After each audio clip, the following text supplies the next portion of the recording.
Donc le titre d'aujourd'hui, c'est la prière dans une nouvelle dimension. Et ça fait partie d'une série sur la prière victorieuse, la prière qui obtient des résultats, celle qui s'engage dans quelque chose où Dieu peut agir. On peut parler de beaucoup de choses concernant la prière, mais là c'est vraiment dans le sens de ce que nous pouvons entendre de Dieu et de ce que nous pouvons lui permettre de faire au travers de nous. Donc l'idée pour aujourd'hui, c'est que la parole de Dieu vient souvent bouleverser nos idées humaines.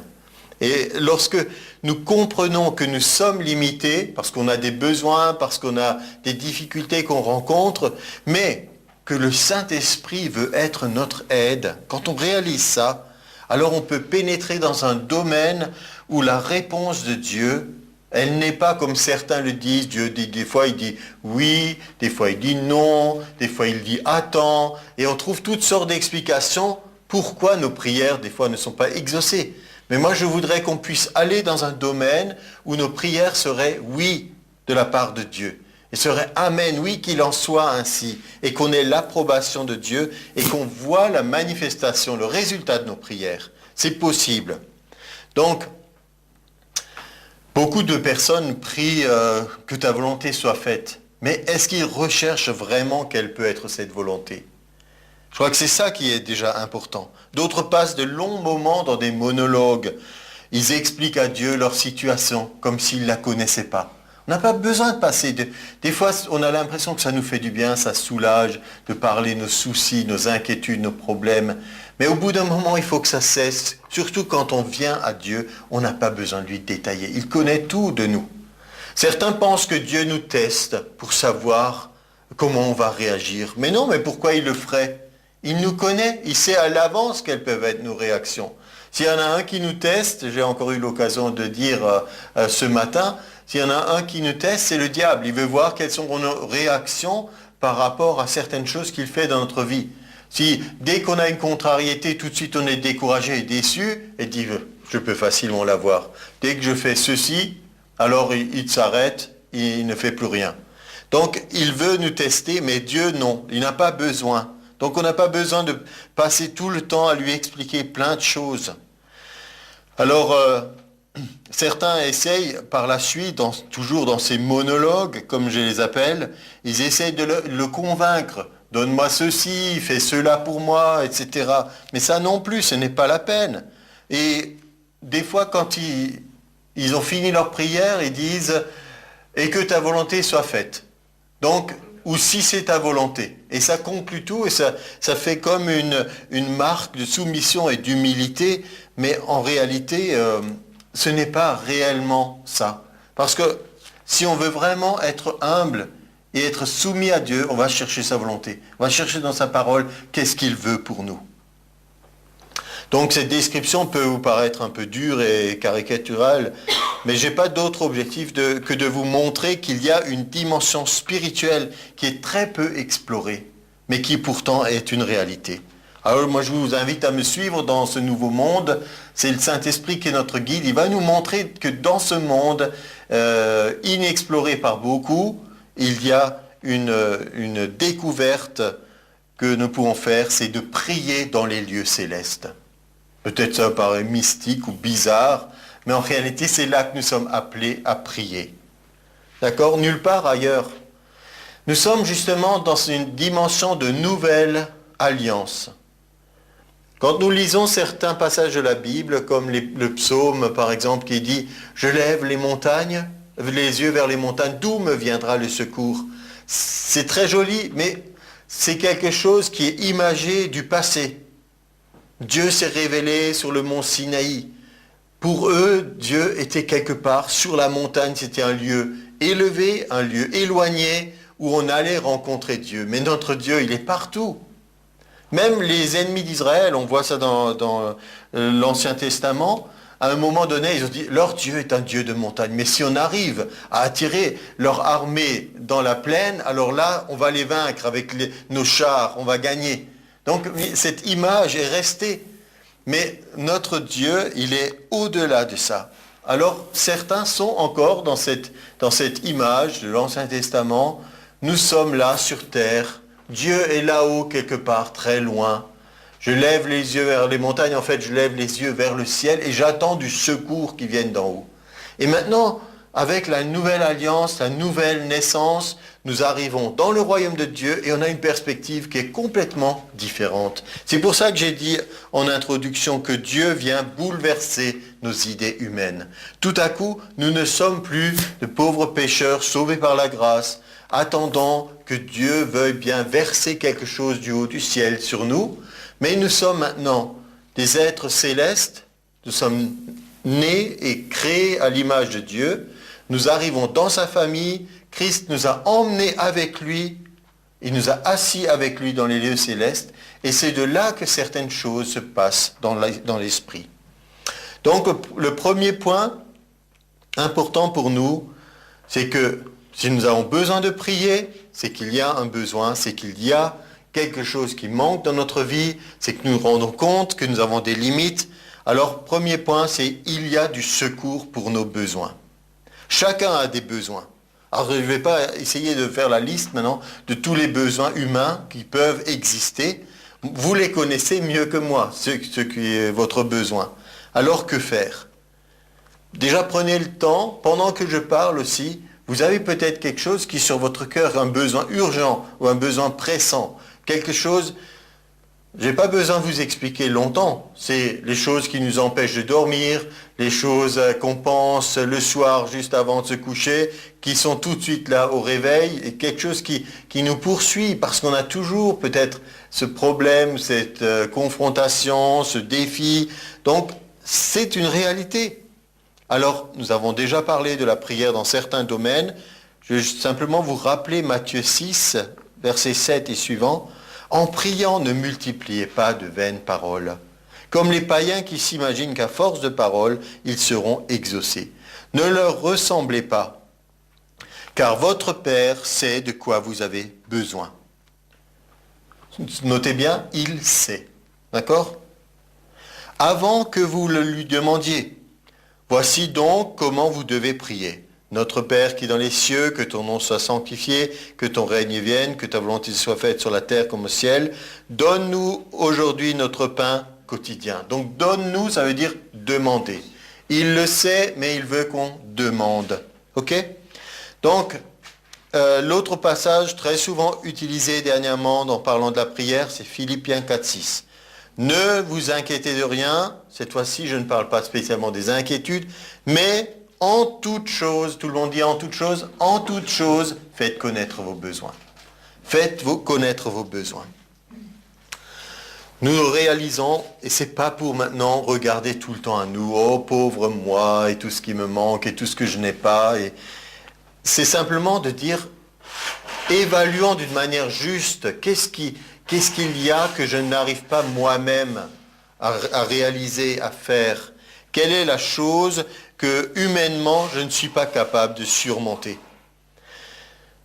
Donc dans ce sens, je voudrais que nous puissions réaliser que trop souvent, nous avons cette capacité de limiter Dieu. Limiter. Nous lui mettons une limitation dans ses capacités. Vous imaginez ça? Beaucoup de gens pensent que ce n'est pas possible. Dieu est souverain, il est tout-puissant, il peut faire ce qu'il veut. Mais non, nous avons des exemples précis dans la Bible où il nous montre combien Dieu était empêché d'agir.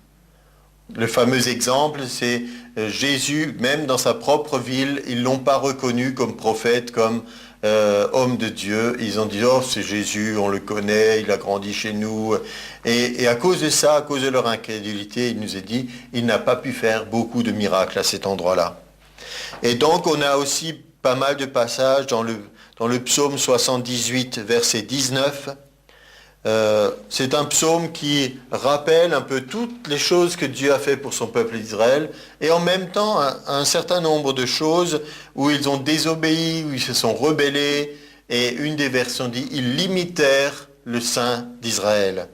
Et au verset 19, il y a cette fameuse question « Dieu peut-il dresser une table dans le désert ?» Ce n'était pas une déclaration. Nous croyons que Dieu est tout-puissant, il peut dresser une table dans le désert. C'était plutôt la question de moquerie et un peu de remise en question. Bon, d'accord, il est Dieu, mais tu crois vraiment que là, au milieu du désert, tout à coup, il peut dresser une table, et encore une table, et c'était pas pour 3, 4 personnes, hein, c'était pour des millions de personnes. Imaginez? Mais cette provocation par rapport à Dieu, nous savons qu'il a répondu. Il a répondu avec la manne, tous les jours, le peuple était nourri, les cailles étaient une réponse de Dieu, l'eau qui sortait du rocher, toutes ces possibilités sont là, toutes ces possibilités, parce que lui n'est pas limité. Mais nous pouvons le limiter. Jésus avait dit d'ailleurs un certain nombre de déclarations, il a dit certaines choses, aux hommes c'est impossible. Quand les disciples ont posé la question, qui donc peut être sauvé? Il a dit aux hommes c'est impossible, on ne peut pas se sauver soi-même. Si vous le prenez maintenant au sens général, on ne peut pas se sauver soi-même, ça veut aussi dire que dans certaines situations, je ne peux pas m'en sortir moi-même. Pas seulement pour le salut éternel. Mais à Dieu, tout est possible. Donc ça c'est bien. Aux hommes c'est impossible, à Dieu c'est possible. Mais il faut qu'il y ait un lien entre les deux. Et le lien, c'est la déclaration Marc 9, 23. Jésus a dit, tout est possible à celui qui croit. Celui qui croit rend maintenant Dieu capable d'entrer en scène et d'agir dans sa situation. Donc ne le limitez pas. Ne pensez pas au quotidien, mais ça, j'ai pas besoin de Dieu, j'ai pas besoin de prier. Au contraire, faites-en votre partenaire de tous les jours. On oublie ça. Et après, on veut appeler Dieu quand c'est vraiment dangereux ou grave, et notre foi est faible, elle n'est pas entraînée. Donc, il y a du secours pour nos besoins, c'est une bonne nouvelle. Nous sommes limités, on n'arrive pas toujours tout seul, on les fait connaître à Dieu. Et maintenant, la réponse, elle est où? Elle est au ciel. La réponse est au ciel. Nous, on est là avec nos besoins, et la réponse est au ciel. Au ciel, il n'y a rien qui manque. Vous êtes d'accord avec moi? Tout y est. Il n'y a pas de souffrance, il n'y a pas de douleur, il n'y a pas de mort. Il n'y a personne qui a faim, personne qui est malade. Donc, au ciel, c'est parfait. Que ta volonté soit faite sur la terre comme dans le ciel. Donc, il y a du ciel qui veut se manifester ici. Les instructions de Jésus sur la prière nous rappellent, premièrement, il a dit de commencer notre Père qui est aux cieux, par exemple. C'est pour nous rappeler notre Père, il est aux cieux. Ça ne veut pas dire un endroit ou une distance. Ça veut dire il est d'une autre nature. Il est d'un royaume céleste, spirituel.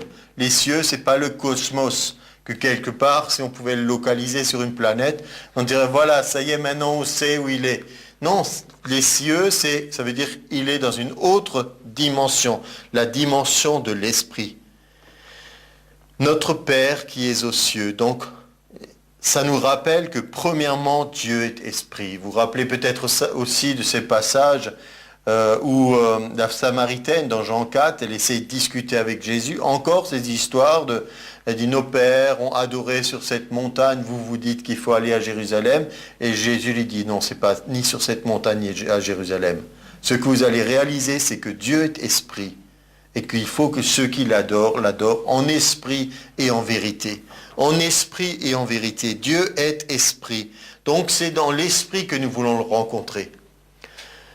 Beaucoup de gens veulent le sentir, veulent le toucher, ils veulent toujours expérimenter Dieu au niveau de leur sens.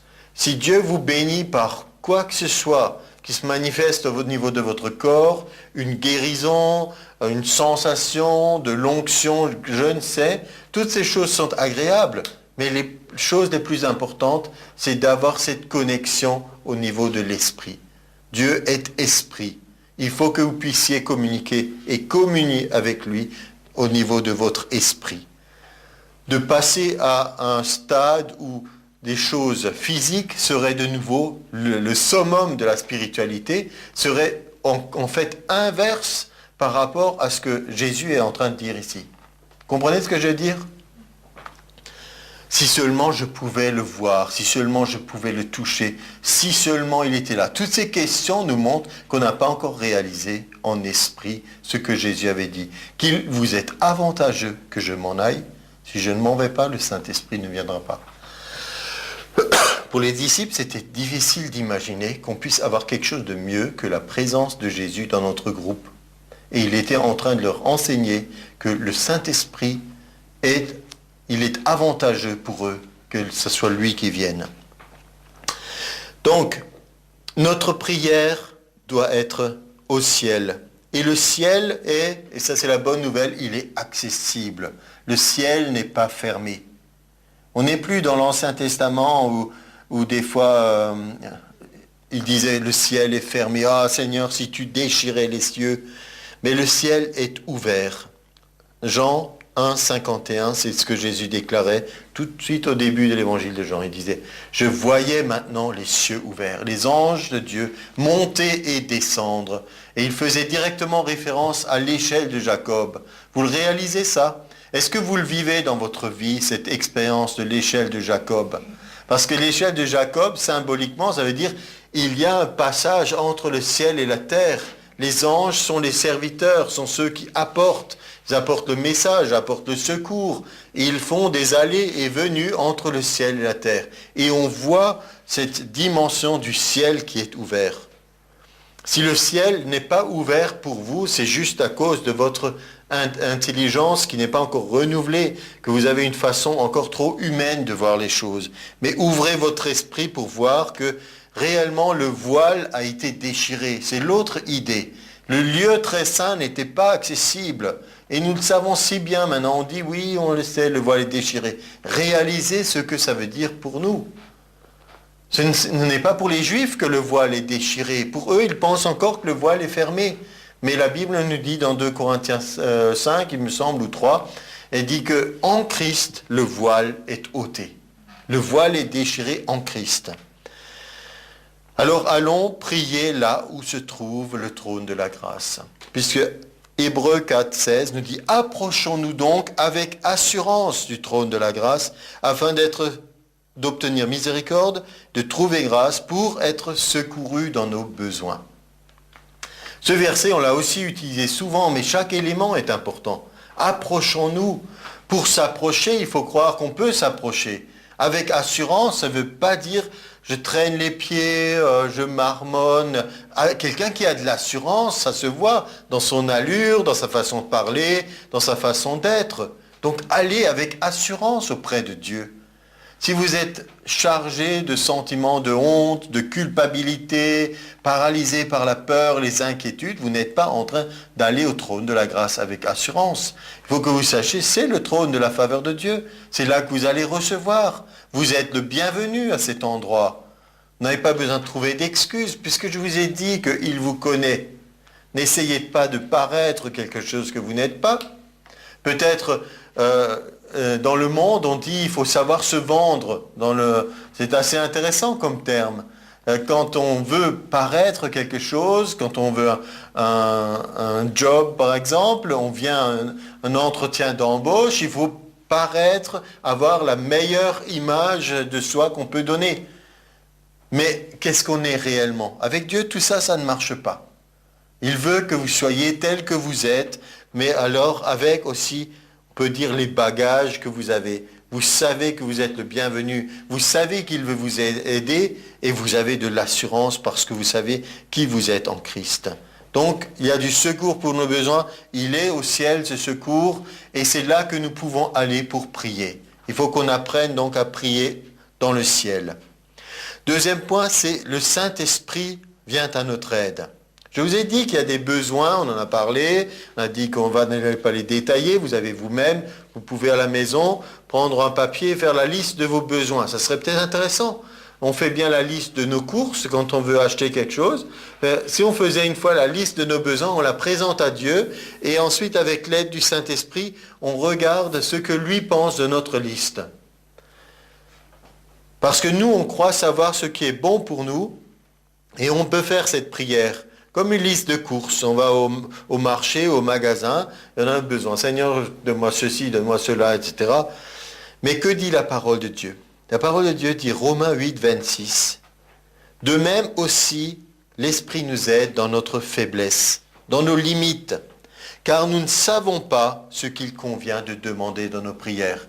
Tout à fait, une nouvelle révélation que moi je croyais que, voilà, j'ai besoin de ça. Si j'ai ça, je serai heureux, tout ira bien. Combien de gens pensent que si seulement ils pouvaient gagner au loto ou à la loterie quelle qu'elle soit, tous leurs problèmes seraient résolus? Ils en sont sincèrement convaincus.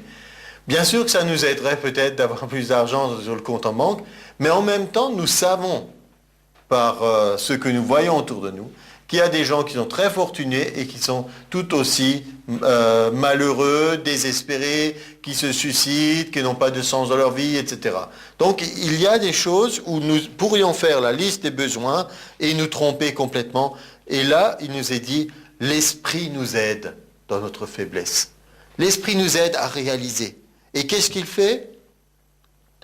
Lui-même intercède par des soupirs inexprimables. Et celui qui sonde les cœurs connaît quelle est la pensée de l'Esprit, parce que c'est selon Dieu qu'il intercède en faveur des saints. Alors là, ça nous emmène justement dans ce domaine intéressant de ce qui peut se passer dans l'Esprit. L'Esprit intercède lui-même.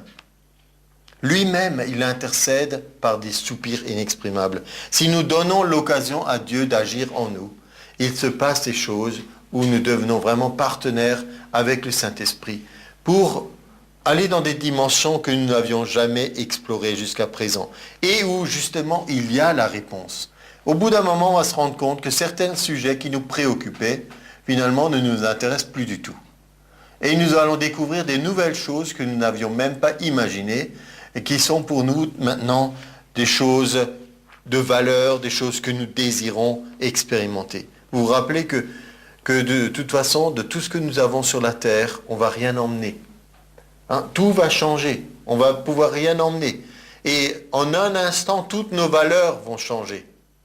Donc, nos seuls bagages qu'on va emmener, c'est nos bonnes œuvres, le fruit de l'esprit qu'on aura manifesté, ce qu'on aura pu réaliser en Dieu. Et toutes les autres choses qui étaient des soucis pour nous, et tout ça, ça va disparaître. Donc, ayons une juste perspective de ce que nous sommes appelés à faire. Le Saint-Esprit vient à notre aide.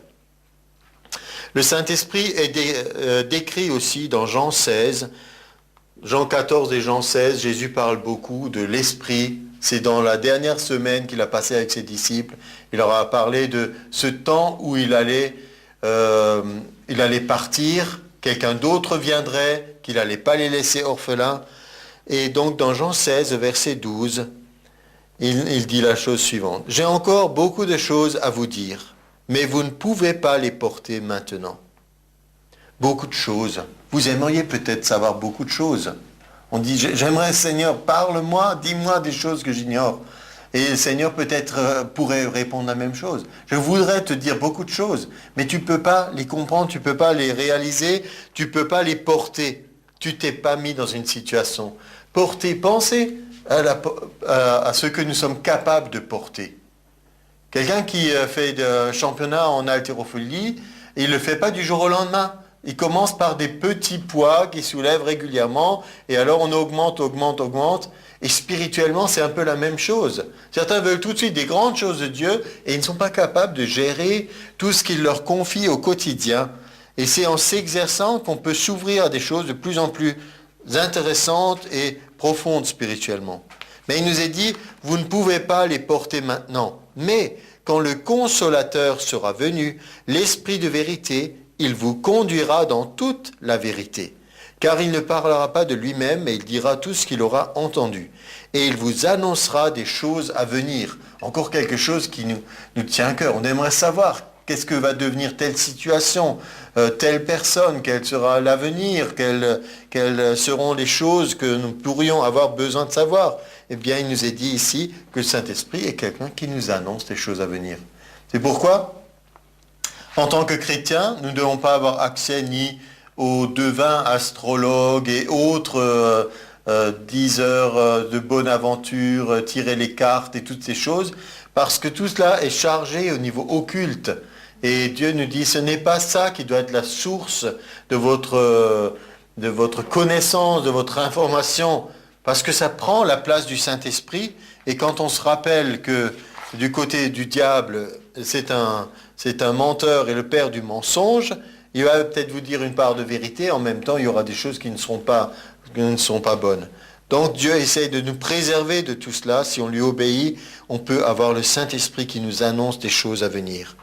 Mais ici, on a traduit le mot grec qui est paraclet au départ, on l'a traduit par consolateur. Mais c'est un peu réducteur. Jésus a utilisé le mot consolateur. On dit, moi je m'en vais, mais un autre viendra. Il sera un consolateur, quelqu'un qui se tient auprès de vous, qui va vous faire du bien, qui atténue vos souffrances, vos douleurs, qui sait vous parler. Mais il y a plus que ça.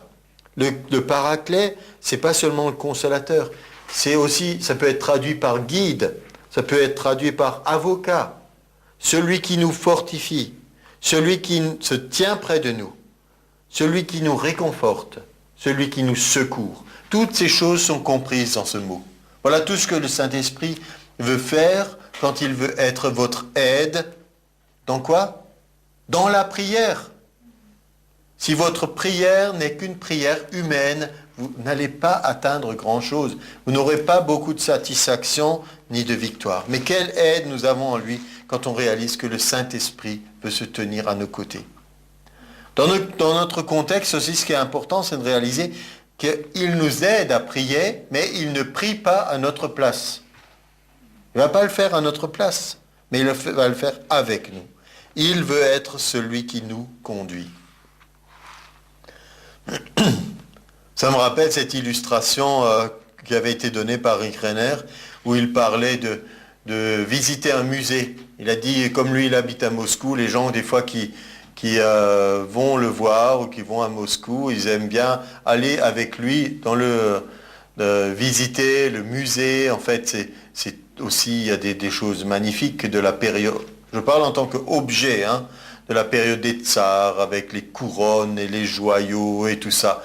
Et il a dit, cet endroit est si grand que vous pouvez marcher toute la journée, être fatigué, n'avoir rien vu d'intéressant, ou alors vous pouvez avoir un guide qui rend les choses intéressantes, qui vous montre, qui vous explique au niveau historique ce qui s'est passé, et donc la visite peut être complètement différente. Et il a dit, notre vie, ça peut être la même chose. Vous pouvez déambuler, vous pouvez être fatigué, vous pouvez rien voir d'intéressant, ou alors vous pouvez laisser le Saint-Esprit devenir votre guide, et ça commence à être passionnant, et vous avez des aventures de la foi. Donc, autant pour le Saint-Esprit qui vient à notre aide, et la clé de tout cela, la clé de pouvoir expérimenter ces choses avec le Saint-Esprit, c'est d'être baptisé dans le Saint-Esprit. Le baptême dans le Saint-Esprit, c'est la porte ouverte vers plus de Dieu. On ne peut pas dire j'ai tout le Saint-Esprit qu'il me faut. Non, le Saint-Esprit est une personne. Une personne, vous pouvez avoir de bons moments avec elle, vous pouvez vivre ensemble, être très distants, mais si vous voulez quelque chose d'une profonde communion, alors vous aurez forcément soif de plus. Vous voulez passer plus de temps avec une personne que vous aimez, que vous appréciez, et qui est très intéressante, enrichissante. On aime passer du temps avec des gens qui sont intéressants, qui nous apportent quelque chose, qui sont intéressants dans leur conversation, ou des choses qu'on peut faire ensemble. À la nouvelle naissance, nous expérimentons Jean 4, 13. On avait parlé de cet épisode. Jésus rencontre la femme samaritaine. Et donc, il lui dit quelque chose. Il dit, quiconque boit de cette eau, l'eau qu'il puisait, là, au niveau du puits, il aura encore soif, il aura toujours besoin de nouveau de boire. Il dit, mais celui qui boira de l'eau que je lui donnerai n'aura jamais soif. Et l'eau que je lui donnerai deviendra en lui une source d'eau qui jaillira jusque dans la vie éternelle. Donc il dit quand Dieu vient dans la vie d'une personne, qu'il le transforme de l'intérieur, dans son esprit habite maintenant le Saint-Esprit. C'est une source d'eau qui jaillit jusque dans la vie éternelle. Mais maintenant, plus que ça, est-ce que vous êtes capable d'aller au-delà, d'avoir un vif désir, d'avoir quelque chose que vous n'avez peut-être jamais expérimenté avec Dieu? Ou est-ce que vous êtes dans une routine, vous dites, voilà, je suis content de mon petit train-train, de ronron de la vie chrétienne? Non, nous ne sommes pas appelés à ça. Dans Romains 1, l'apôtre Paul disait, j'ai un vif désir de vous apporter l'évangile. Ce n'est pas juste une obligation, c'est mon travail, il faut que je prêche l'évangile. Il disait, j'ai un vif désir, quelque chose que je désire vraiment vous communiquer. Et dans Romains 8 aussi, il nous est dit que la création tout entière, elle attend la révélation des fils de Dieu. Mais de quelle manière est-ce qu'elle attend? Avec un ardent désir, il nous est dit. La création. La création, ça veut dire tout le monde entier. Il y a quelque chose dans la création qui dit que même, j'image maintenant, Même toutes les roches, tous les éléments, toutes les plantes, tous les animaux, tout le monde se rend compte que quelque chose n'est pas normal sur cette terre, sauf l'homme. Mais Dieu dit, la création tout entière attend que les fils de Dieu soient révélés. C'est-à-dire que quelque chose soit de nouveau rétabli. Quel est ce rétablissement? Ce rétablissement, c'est de pouvoir expérimenter l'adoption du corps, de pouvoir de nouveau être pleinement ce que nous avons été appelés à être depuis le début. Et donc, en attendant, il nous est dit, l'apôtre Paul écrivait, nous avons les prémices, nous avons les arts de l'esprit, nous avons un acompte par le Saint-Esprit qui nous conduit dans cette voie. Donc nous devons le désirer plus. Celui qui désire toujours plus de Dieu, il se laisse remplir, il se laisse immerger, ça veut dire baptiser, le mot baptismo, ça veut dire immerger, être sous l'eau, revêtir par l'Esprit. Son expérience devient alors de la source d'eau qui jaillit jusque dans la vie éternelle, devient Jean 7, 37, 39. Le dernier jour, le grand jour de la fête, Jésus, se tenant debout, s'écria, « Si quelqu'un a soif, qu'il vienne à moi et qu'il boive. » On pourrait dire, mais là, il y a une contradiction parce que tout à l'heure, il a dit que celui qui boira, il n'aura jamais soif. Et maintenant, celui qui a soif, il doit venir à lui. Je pense qu'il y a une réalité d'une satisfaction d'être enfant de Dieu, de le connaître. Mais ici, Jésus nous interpelle en disant, mais il y a plus que ça. Tu peux avoir plus qu'une petite source qui jaillit de la vie éternelle. Celui qui croit en moi, des fleuves d'eau vive couleront de son sein, comme dit l'Écriture. Et il explique, il dit cela de l'Esprit que devaient recevoir ceux qui croiraient en lui.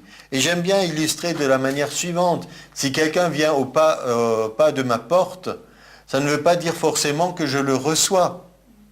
Ça peut être le facteur qui apporte une lettre ou quelqu'un qui dépose un colis. Il me donne l'objet et puis je referme la porte. Ce n'est pas un invité. Et donc, mais il peut y avoir des gens qui sont des amis ou de la famille que je fais venir. Et puis, il peut y avoir des personnes que je reçois dans le sens qu'ils viennent habiter chez nous. Donc, il y a une grande différence. Je peux donc connaître quelqu'un et je peux le recevoir. C'est une différence. Donc, recevoir le Saint-Esprit, ça ne veut pas dire qu'il n'a jamais été en nous et que nous ne sommes pas nés de nouveau. Mais ça veut dire qu'on lui donne une place qu'il n'a jamais eue. Et ça, c'est cette expérience où Dieu répond à la soif de chacun d'entre nous. Et nous sommes à ce moment-là, on dit baptisés dans le Saint-Esprit. On peut dire qu'on est baptisé dans le Saint-Esprit une fois pour toutes, dans le sens que c'est une première fois où on l'est, mais on ne peut pas dire que maintenant je fais partie de la catégorie baptisé dans le Saint-Esprit, comme ce serait un label de qualité, je suis un chrétien premier choix. Non, après la Bible nous dit qu'après il faut être rempli tous les jours, il faut se laisser remplir. Si je perds mon sang-froid, que je m'énerve, que je me laisse aller ou que je commets un péché, je ne suis plus tout à fait autant rempli du Saint-Esprit, c'est évident. Je ne peux pas dire, voilà l'image d'un chrétien baptisé dans le Saint-Esprit, il est en train de vivre dans le péché. Ça ne serait pas possible. Donc il a besoin d'un renouvellement. Mais il y a un moment donné où pour cette prière dans la nouvelle dimension, on se donne à Dieu et on se laisse remplir. Et donc notre troisième point, et le dernier, c'est de prier dans le ciel, être capable de prier dans le ciel. Alors si, moi je le crois profondément, le baptême dans le Saint-Esprit nous donne cette capacité. On est obligé, mais il nous donne cette capacité, et c'est l'expérience de beaucoup. Quand ils ont cette soif de Dieu, il se manifeste quelque chose en eux, c'est qu'ils sont capables de prier maintenant, une prière, un langage dans l'esprit, où ils disent des mots qu'ils ne comprennent pas, on appelle ça dans la Bible le parler en d'autres langues, et c'est une capacité surnaturelle. Et donc, beaucoup de ces choses sont dans les Actes des Apôtres, et spécialement aussi dans 1 Corinthiens 14. Il y a une capacité pour le chrétien de pouvoir alors prier, on va voir en quoi c'est intéressant, mais on peut prier des choses d'une façon toute nouvelle. Et là, il n'y a plus aucune barrière de raisonnement, de je ne sais quoi. C'est parce qu'on parle à Dieu. Alors, de quoi s'agit-il? Quelqu'un a dit que les dernières recherches scientifiques, les neurologues, ceux qui étudient le cerveau, beaucoup se sont rendus compte qu'il y a une partie du cerveau qui contrôle la parole, qui a une influence sur tout le reste du corps. Donc, pour moi, ça a du sens de réaliser que lorsqu'une personne désire vraiment se soumettre à Dieu, être entièrement remplie de lui, Dieu agit aussi à cet endroit, au centre de la parole, et entre guillemets, s'empare de cet endroit et manifeste quelque chose de la part de Dieu lui-même, et qu'il nous exprime par des mots que la personne elle-même ne comprend pas, mais qui ont du sens. Alors, c'est un mystère pour des gens qui n'y comprennent rien, mais la Bible elle-même l'explique. Dans 1 Corinthiens 14, 2, j'ai à peu près 7 points qu'on peut rapidement voir dans ce 1 Corinthiens 14. Verset 2, « Celui qui parle en langue ne parle pas aux hommes, mais à Dieu, car personne ne le comprend, c'est en esprit qu'il dit des mystères. » Donc les arguments de « à quoi ça sert puisque personne ne le comprend ?» Ce n'est pas une nouvelle, puisque la Bible elle-même dit que personne ne le comprend. Alors pourquoi vous voulez que les autres le comprennent? Puisque la Bible dit que personne ne le comprend. Mais, il dit quoi? Il dit des mystères en esprit. Et il parle à Dieu. Donc ça c'est quand même utile, parler à Dieu. Tout à l'heure on a vu que nos besoins sont là, mais nous sommes limités. On a cette aide du Saint-Esprit et tout à coup, on reçoit maintenant une capacité de prier et de parler à Dieu de choses mystérieuses. Un mystère, c'est quelque chose qui est caché, qu'on ne connaît pas. Donc, quelque chose qui est mystérieux, qu'est-ce que ça ne veut pas dire que c'est pas important, au contraire, mais c'est pas important que moi je sache tout ce que je suis en train de dire. Verset 4, celui qui parle en langue s'édifie lui-même. Nous avons tous besoin d'être construits spirituellement, de grandir et de s'édifier. Donc voilà encore une raison de plus de considérer que ce n'est pas quelque chose de méprisable, mais c'est quelque chose qui va nous aider spirituellement. Au verset 5, je désire que vous parliez tous en langue. L'apôtre Paul disait, moi, mon désir, c'est que d'autres personnes aussi puissent expérimenter ça. Et donc, au travers de l'apôtre Paul, moi j'estime que c'est le Saint-Esprit qui a inspiré l'apôtre pour écrire cet épître. C'est aussi la volonté de Dieu qui est exprimée. Alors est-ce qu'on est obligé? Non, on n'est pas obligé. Une fois de plus, on n'est pas obligé. Mais c'est la volonté de Dieu pour notre bien, parce qu'il y a des avantages. Verset 10, il nous dit, quelque nombreuses que puissent être dans le monde les diverses langues, il n'en est aucune qui soit une langue intelligible. Ça veut dire que c'est une vraie langue. Ce que vous allez prier, c'est une vraie langue. Maintenant, moi je ne suis pas un spécialiste de la linguistique, mais je sais qu'il y a au moins 6000 langages et dialectes différents dans le monde, on estime à peu près. Donc ça veut dire qu'ils sont très variés. Des fois on entend des étrangers parler, pour nous ça nous semble très bizarre. Donc je n'ai pas besoin de me laisser impressionner. Peut-être le diable va me dire, tu n'es pas vraiment en train de prier, qu'est-ce que tu fabriques là? Mais je n'ai pas besoin de me laisser impressionner, juste fixer mes regards sur la parole qui dit, il y a beaucoup de langues dans le monde, mais chacune a une signification. Et quelle que soit la langue que je parle, des hommes ou des anges, je suis en train de parler en Dieu, je suis en train de m'édifier, je dis des mystères, et pour moi c'est une bonne chose. Verset 14. Car si je prie en langue, mon esprit est en prière. Donc ça veut dire que je suis vraiment en train de prier. Je me rappelle d'avoir lu un livre, c'est des journalistes qui étaient intéressés par ce phénomène des langues et des choses charismatiques, c'était dans les années 70-80. Ils ont dit, on aimerait que vous nous fassiez une démonstration. Alors la personne qu'ils ont interviewée, ils ont dit, est-ce que vous pourriez par exemple parler en d'autres langues et on pourrait vous enregistrer? Et alors la personne a dit non, c'est parce que c'est une prière. Je ne peux pas dire n'importe quoi comme ça. Elle a dit, mais si vous avez un besoin, dites-moi votre besoin et je vais prier pour vous. Donc ils ont dit ce qu'ils avaient besoin, il a prié dans l'esprit et il y a eu un exaucement. C'était quelque chose de très concret. En plus, ils ont enregistré, ils l'ont fait écouter à des linguistes qui, bien que ne comprenant pas ce qui était dit, Et ils avaient quand même un certain nombre de critères pour analyser et pour reconnaître qu'il y avait des phrases structurées, qu'il y avait des choses qui revenaient et que ça leur semblait crédible. Mais même si toutes ces choses, on ne les connaissait pas, nous savons réellement que la Bible nous dit ici, si je prie en langue, mon esprit est en prière. C'est une réalité. Mais mon intelligence demeure stérile. Mais elle n'a pas besoin toujours de participer, parce que des fois notre intelligence est là pour nous dire non, ça Dieu ne peut pas le faire. Alors pour ça on n'en a pas besoin. Donc la réalité c'est que je prie, même si je ne comprends pas toujours ce que je fais. Verset 15. Que faire donc? Je prierai par l'esprit, mais je prierai aussi avec l'intelligence. Et là ça ouvre une nouvelle porte, ça ne dit pas il faut absolument prier avec l'intelligence, sinon ça ne sert à rien.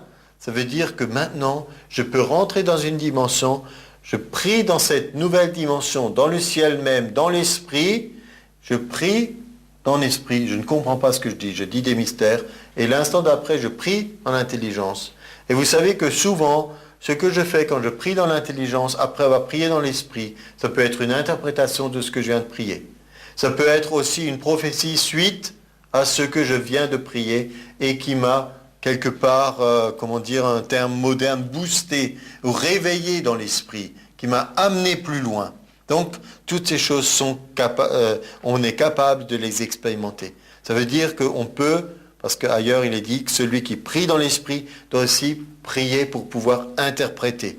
Vous pouvez interpréter vos propres prières. Ce n'est pas le but premier, puisque je parle à Dieu, puisque je m'édifie, puisque je prie. C'est déjà bien. Verset 16, si tu rends grâce à l'Esprit. Verset 17 reprend cette expression, tu rends, il est vrai, d'excellentes actions de grâce. Nous sommes donc en train de rendre grâce à Dieu. Or, c'est une exhortation qui est tout au long de la Bible. Rendez grâce en toutes choses, être reconnaissant, et c'est une façon de louer Dieu et de l'exalter. Ça nous fait du bien de toute manière, et c'est un moment de communion qu'on a avec lui. Ensuite, l'apôtre Paul disait, je rends grâce à Dieu de ce que je ne parle en langue plus que vous tous. Donc c'était quelqu'un qui le pratiquait beaucoup dans sa vie personnelle. Et donc, comme disait avec humour un prédicateur, ceux qui sont contre cette dimension de l'esprit et du parler en langue, eux, ils disent, je rends grâce à Dieu de ce que je ne parle pas en langue. Et dit, mais l'apôtre Paul, lui, il rendait grâce à Dieu de ce qu'il parlait en langue. Donc, il faut voir avec qui on se situe. Moi, je préfère rester sur le terrain de l'apôtre Paul, le terrain biblique, où il dit, je rends grâce à Dieu de ce que Dieu nous a fait, ce cadeau, d'être capable de prier dans l'esprit. En est-il qui parle en langue, s'il n'y a point d'interprète, qu'on se parle à soi-même et à Dieu? Encore une fois, on ne dit pas, si certains prient ou parlent en langue et qu'il n'y a pas d'interprète, ça ne sert à rien, arrêtez. Non, c'est pas ça qui est dit. Qu'on se parle à soi-même et à Dieu. Ça veut dire, par exemple dans une réunion, sans déranger les autres, je me parle à moi-même, en moi-même ou à mi-voix, et à Dieu, parce que je fais quelque chose d'utile, mais je ne dérange pas. Et la conclusion, le verset 39 de ce beau chapitre de 1 Corinthiens 14, c'est « Ainsi donc, n'empêchez pas de parler en langue. N'empêchez pas. Ne mettez pas de frein, ne résistez pas, parce que c'est avec l'ouverture que nous donne le baptême dans le Saint-Esprit une manière de prier dans le ciel extraordinaire. » Et ça, c'est l'autre aspect. Donc, par cette prière dans l'Esprit, ça nous rend capables d'être dans une dimension maintenant où nous sommes au ciel même. On va voir quelques passages pour ça. Hébreux 9, 24, Christ n'est pas entré dans un sanctuaire fait de main d'homme en imitation du véritable, mais il est entré dans le ciel même. Dans le ciel même, afin de comparaître maintenant pour nous devant la face de Dieu. Donc nous aussi, on est maintenant au-delà du voile. Nous aussi, on est dans cette présence du roi des rois. Et tu t'approches, tu as cette capacité de t'approcher de Dieu, de pouvoir parler avec lui, communier à son niveau, au niveau de l'esprit.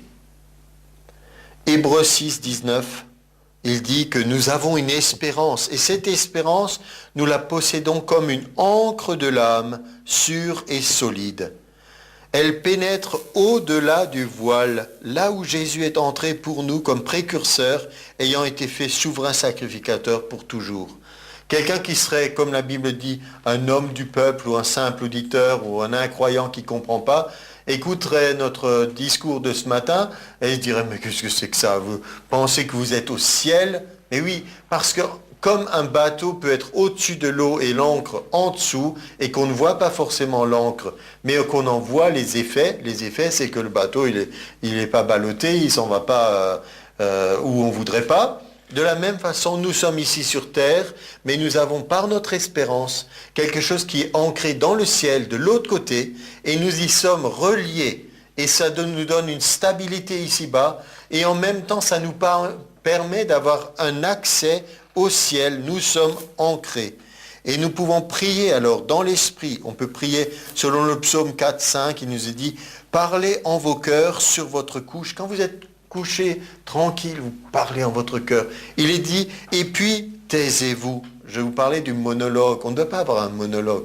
Un moment où on se tait et quelque chose dans l'esprit vient. Des paroles viennent. Comme dans 1 Corinthiens 14, au verset 13, c'est pourquoi celui qui parle en langue prie aussi pour avoir le don d'interpréter. Peut-être dans ton moment maintenant de silence, tu reçois l'interprétation ou tu reçois la pensée de Dieu et tu peux prier plus précisément maintenant par ton intelligence. Il y a tellement de choses qui peuvent se produire. Priez les choses qui viennent. Des choses qui viennent à ce moment-là, ce ne sont pas des choses qui viennent du diable pour vous distraire. Ça, c'est des moments où c'est Dieu qui agit au niveau de votre esprit. Et quelles sont ces choses? Ces choses que vous pouvez alors prier ou recevoir ou comprendre. 1 Corinthiens 2, 9 nous dit. Mais comme il est écrit, ce sont des choses que l'œil n'a point vues, que l'oreille n'a point entendues, et qui ne sont pas montées au cœur de l'homme. Des choses que Dieu a préparées pour ceux qu'il aime. Dieu nous les a révélées par l'Esprit. C'est ce que vous êtes en train d'expérimenter. Vous avez des révélations par l'Esprit. Vous êtes, tout à coup, vous sentez des sentiments, plus que des sentiments, c'est des sensations spirituelles, où, comme Jésus il nous a dit, il a tressailli de joie par le Saint-Esprit, parce que Dieu vous révèle quelque chose, il vous montre quelque chose, il vous parle précisément. Dieu nous les a révélés par l'Esprit, car l'Esprit sonde tout, même les profondeurs de Dieu. Lequel des hommes en effet connaît les choses de l'homme, si ce n'est l'Esprit de l'homme qui est en lui? De même, personne ne connaît les choses de Dieu, si ce n'est l'Esprit de Dieu. Les choses de Dieu ne peuvent pas être étudiées dans une faculté de théologie, même si ça peut avoir son importance d'étudier des textes et la Bible et les pères de l'Église et toutes les langues et que sais-je. Mais les choses de Dieu sont enseignées par l'Esprit de Dieu. Verset 12. Or, nous n'avons pas reçu l'Esprit du monde, mais l'Esprit qui vient de Dieu, afin que nous connaissions les choses que Dieu nous a données par sa grâce. Et nous en parlons non avec des discours qu'enseigne la sagesse humaine, mais avec ceux qu'enseigne l'Esprit. Nous avons changé de langage. Le langage de l'Esprit peut être une langue que les autres ne comprennent pas, mais des fois, vous savez, on peut aussi parler une autre langue tout en parlant dans la même langue. Vous voyez ce que je veux dire? On parle le même langage, par exemple, en français, mais l'autre ne comprend rien du tout parce que ce n'est pas son domaine. On peut dire de la même façon. Peut-être vous arrivez quelque part, c'est un domaine où les gens, vous y connaissez pas, vous n'avez pas fait des études dans ce domaine. La plupart des mots vous sont inconnus. On parle de langage juridique ou autre chose, ou technique. Et là, vous pouvez aussi avoir d'un côté un langage de la sagesse humaine et de l'autre côté le langage qu'enseigne l'Esprit. Employant un langage spirituel pour les choses spirituelles. Mais l'homme animal ne reçoit pas les choses de l'esprit. L'homme animal, alors si vous dites à quelqu'un, toi tu es un homme animal parce que tu ne comprends pas les choses de l'esprit. Je ne sais pas s'il sera content de cette expression, mais en réalité, ceux qui disent que l'être humain n'est qu'un animal parmi les autres, c'est un homme animal. Alors ils ne comprennent rien aux choses de l'esprit de Dieu. Et l'homme animal, il ne reçoit pas les choses de l'esprit de Dieu.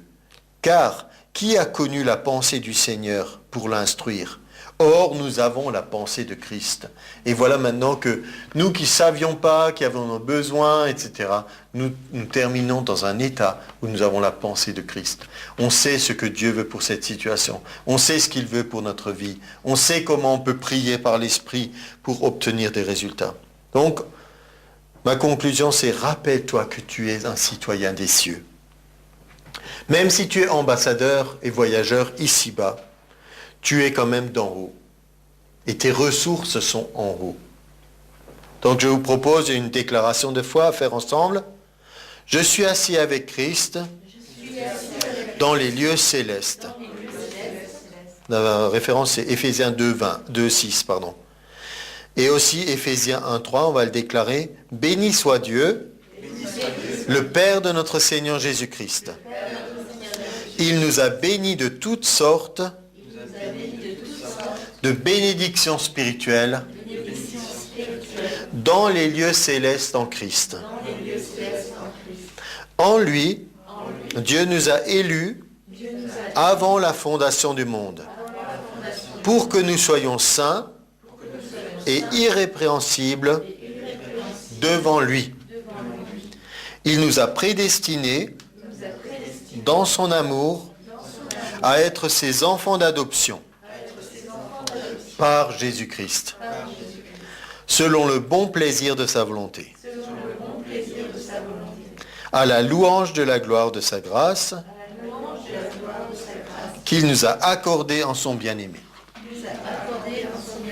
Amen. Donc nous sommes bénis dans les lieux célestes en Jésus-Christ. Et c'est pour être capable que ces bénédictions célestes se manifestent ici. Les lieux célestes en Jésus-Christ, bien sûr c'est pour plus tard, mais vous l'avez compris maintenant, c'est pour nous maintenant aussi. Parce que nous sommes déjà d'en haut et non d'en bas. Et comme je disais qu'après nos prières, on peut avoir un oui et amen. C'est la dernière référence que je vais vous donner. C'est dans 2 Corinthiens. Je veux quand même vous dire que ça existe, c'est pas juste quelque chose que j'ai dit comme ça. Dans 2 Corinthiens 1:20, il nous est dit, car pour ce qui concerne toutes les promesses de Dieu, c'est en lui qu'est le oui. C'est pourquoi encore l'amen par lui est prononcé par nous à la gloire de Dieu. Amen.